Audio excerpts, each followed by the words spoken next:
سفر معراج، دا پائس journey of معراج، اس پورے سفر کے 3 مین پورشنز کیے جا سکتے ہیں۔ نمبر 1، فرش سے فرش یعنی مسجد حرام سے بیت المقدس تک، اور پھر فرش سے عرش یعنی بیت المقدس سے 7 آسمان اور سدرۃ المنتہا سے بھی آگے، اور پھر عرش سے لامکان یعنی سدرۃ المنتہا سے کعبہ قوسین، جہاں نبی اکرم صلی اللہ علیہ وسلم نے سر کی آنکھوں سے اپنے رب کا دیدار کیا، اور 2 کمانوں کے برابر بلکہ اس سے بھی کم فاصلہ رہ گیا، یعنی محبوب کریم صلی اللہ علیہ وسلم ایسی بلندیوں پہ تشریف لے گئے کہ یہ سارے آسمان اور ساری بلندیاں بھی پیچھے رہ گئیں۔ اور اس پورے سفر میں، پوری جرنی میں سواریاں مختلف تھیں، the ways and sources were different and magnificent، یعنی مکے سے بیت المقدس تک براق، بیت المقدس سے آسمان دنیا تک نور کی سیڑھیوں پر، آسمان اول سے 7ویں آسمان تک فرشتوں کے بازوؤں پر، اور 7ویں آسمان سے سدرۃ المنتہا تک حضرت جبریل امین علیہ السلام کے بازو پر، اور سدرۃ المنتہا سے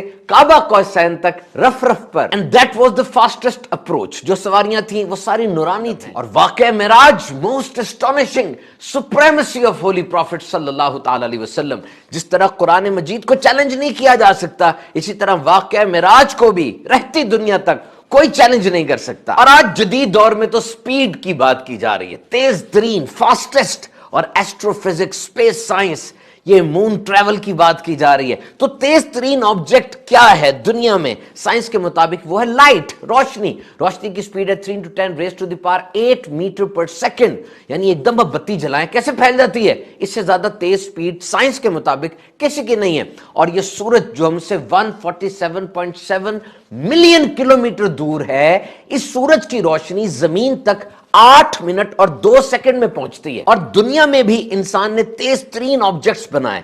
سب سے فاسٹسٹ پارکر سولر پروب ہے، یہ سورج کی طرف بڑھتا چلا جا رہا ہے، اور سن 2025 تک اس کی سپیڈ 6,90,000 کلومیٹر فی گھنٹہ ہو جائے گی۔ اور دنیا کا تیز ترین جہاز X-15 7,274 کلومیٹر پر آور کی سپیڈ سے اڑتا ہے۔ تیز رفتار ٹرین 460 کلومیٹر فی گھنٹہ کی سپیڈ سے دوڑ رہی ہے، ویری فاسٹ۔ اور پھر یہ جو خلا میں سفر کی باتیں ہو رہی ہیں، مارس مریخ پر 5 جہاز، 5 گاڑیاں اتاری جا چکی ہیں۔ حیران کن جیمز ویب ٹیلیسکوپ، 30 سال میں تیار ہونے والی $10 ارب سے جیمز ویب ٹیلیسکوپ دنیا سے 1.5 ملین کلومیٹر کے اوپر ٹھہری ہوئی ہے اور کائنات میں جھانک رہی ہے۔ کیرنا نیبولا، کیٹ ویل گیلیکسی، اور کہاں کہاں کی اس نے تصویریں اتاری جو کہ کئی ملین لائٹ ایئرز فاصلے پر کہکشائیں اور سیارے موجود ہیں۔ یہ ساری ترقیاں آپ نے سنی، اور اب دیکھیے معراج کی رات میرے آقا صلی اللہ علیہ وسلم کا یہ سفر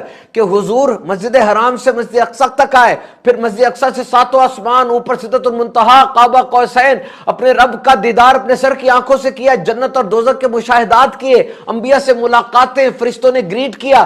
یہ سارا سفر کر کے جب واپس آئے تو یہ کتنی دیر میں ہوا کہ نبی اکرم صلی اللہ علیہ وسلم جس بستر اقدس سے اٹھ کر تشریف لے گئے تھے وہ بستر ابھی تک گرم تھا۔ آپ کا امامہ شریف جس ٹہنی پہ ٹکرایا تھا وہ ٹہنی ہلی تھی تو ابھی تک ہل رہی تھی، اور جو وضو آپ نے فرمایا تھا وہ پانی ابھی تک بہہ رہا تھا۔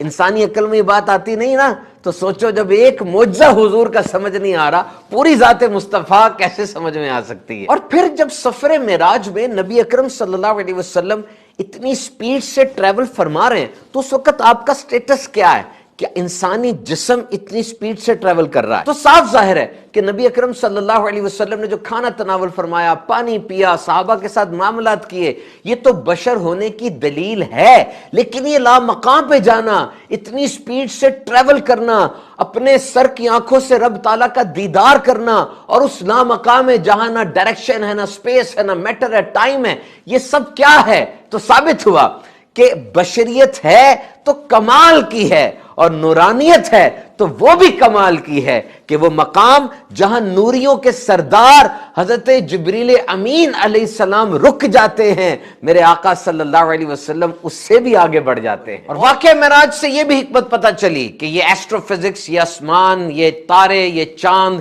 یہ سب انسان کی دسترس میں ہے. انسان تیز ترین رفتار سے چلنے والی اسپیس شپ راکٹس بنا سکتا ہے اور وہاں تک پہنچ سکتا ہے. اور سورہ رحمان میں رب تعالیٰ فرماتا ہے اے جنوں انسانوں کے گروہ اگر تم سے ہو سکے تو آسمانوں اور زمین کے کناروں سے نکل جاؤ اور نکل کر جہاں جاؤ گے اسی کی سلطنت ہے. تو تم اپنے رب کی کون کون سی نعمت کو جھٹلاؤ